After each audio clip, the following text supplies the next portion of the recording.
Hello, my name is Ashley, this is Faithful Rattos, and welcome or welcome back.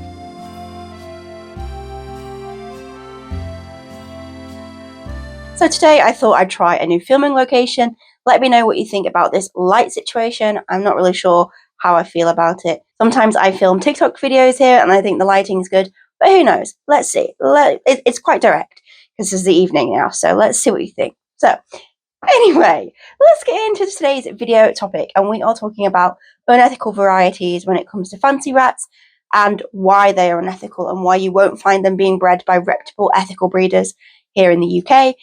This leads me nicely into my disclaimer that this is based here in the UK because I am here in the UK and my experience with rats is here in the UK.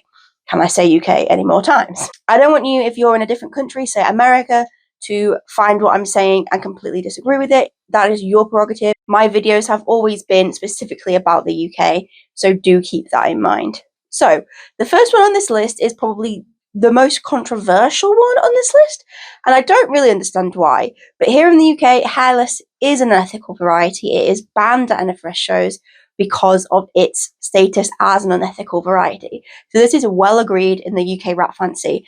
Now I know that there are still breeders who breed it, and I know that in America there are lots of people who breed it too. There's various different genes, I think, associated with hairlessness, and there is also werewolf or patchwork rats that can kind of fall into this category. But I will say here in the UK, these are not being produced by ethical breeders. So the main issue with hairless rats, aside from the things to do with their hairlessness that I'll get into in a minute, is the fact that their mothers suffer with something called hypoprolactinemia, which just means that hormonally they are not producing enough milk. And this is because of their genetic makeup. They just don't have the genetic code to produce milk in sufficient quantity to actually feed their babies. Now, I know some people get around this by using a haired mother and using like hairless carriers, etc. However, I don't think this is ethical, and I don't think we should be breeding animals that can't look after their babies like sustainably, reliably. I don't think that is really appropriate. I think it's a disservice to them, and I don't think we should be breeding it for that reason. We also have issues associated with them being hairless, and this is they are far more prone to skin cuts, grazes, scrapes, gashes than their haired counterpart, just because their skin is on show, and rat fur is actually quite dense and thick and does protect them quite a lot from teeth and nails and scratches and things like that. They also have a higher likelihood of getting abscesses because of this reason, that their cuts are there more often and they're more on show, and so they're more likely to turn into abscesses.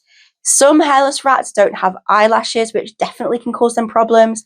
This can cause them problems with buildup of gunk inside their eyes, because your eyelashes do keep the debris out, and if they don't have them, this can be a really big problem for them. You can sometimes clean this out at home, but if you're not experienced and you don't really know what to expect, this can lead you having to go to the vet to get their eyes debrided, like under anesthetic, which is obviously a cost and a stress on them, which is not necessary and is something to do with the way that they were bred, and I don't agree with it at all. Sometimes they also don't have any whiskers, which I think is also a welfare issue, because it's almost akin to sensory deprivation. They use their whiskers for a lot of things.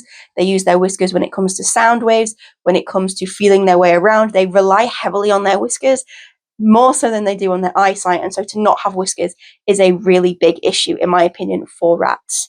Some people ask in this category of hairlessness, what about double rexes? Now, double rexes is a variety that happens when you breed two rats together who are rexes, and because this is a dominant gene, and this is an incomplete dominant gene, when there are two copies of the gene, it produces an extra effect. Some double rex rats will have fuzz or like short stubbly kind of hair, and some will be closer to rex and some will be closer to hairless. I don't agree with breeding double rex to be as hairless as possible, because they do have the same issues as the standard hairless rat would have. So I don't think it's ethical. I don't think it's fair to them. They also will have problems with temperature regulation and things like that. So I just don't think it's fair. All in all, there's many reasons why hairless rats are unethical, and I just don't like the look of them. I think we need to stop breeding animals just because we think they're cute. The second unethical variety that I'm here to talk about is Harley. Now, this is again contested in different countries, but here in the UK currently, this is not ethical to breed. People have tried to breed Harley without health issues and have not been successful.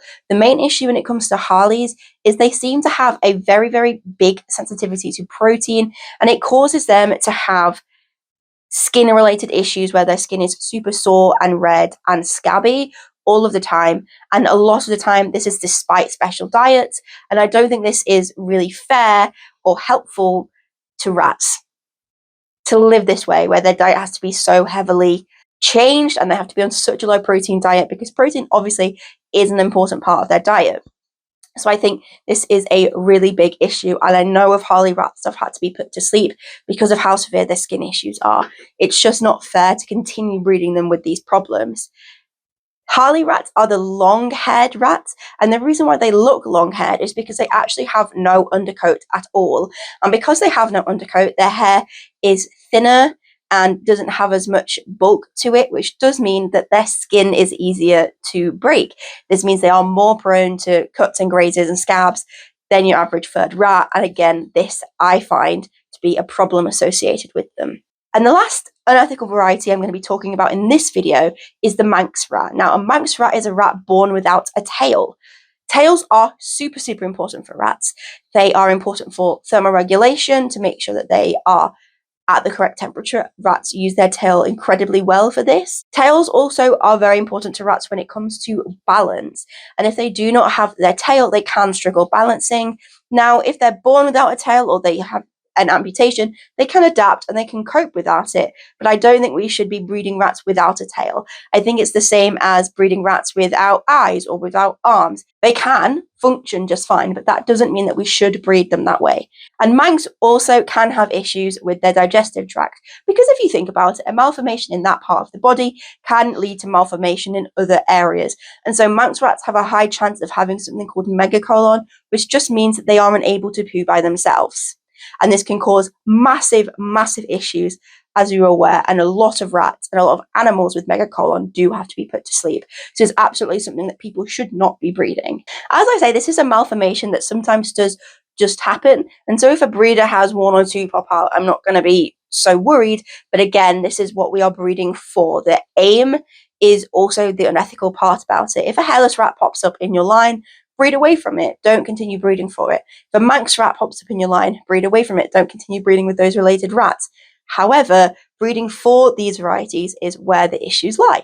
And yeah, those are the three unethical varieties I'm going to speak about today. There are other varieties that have associated health risks that I might make a video about, which aren't as severe or as serious as these. But if that is something you're interested, do stick around and subscribe and all the things. As you can tell, recently we've had some baby rats around here, and it's going to be super exciting watching them grow up and become their own little personalities. We have a litter who is 3.5 weeks old and a litter who is 2.5 weeks old. And so it's really exciting here. And if you want to stick around and see what happens, do subscribe. If you have any comments and you want to discuss what I've mentioned in this video, do leave them down there as well. And I'll see you in the next video. Bye!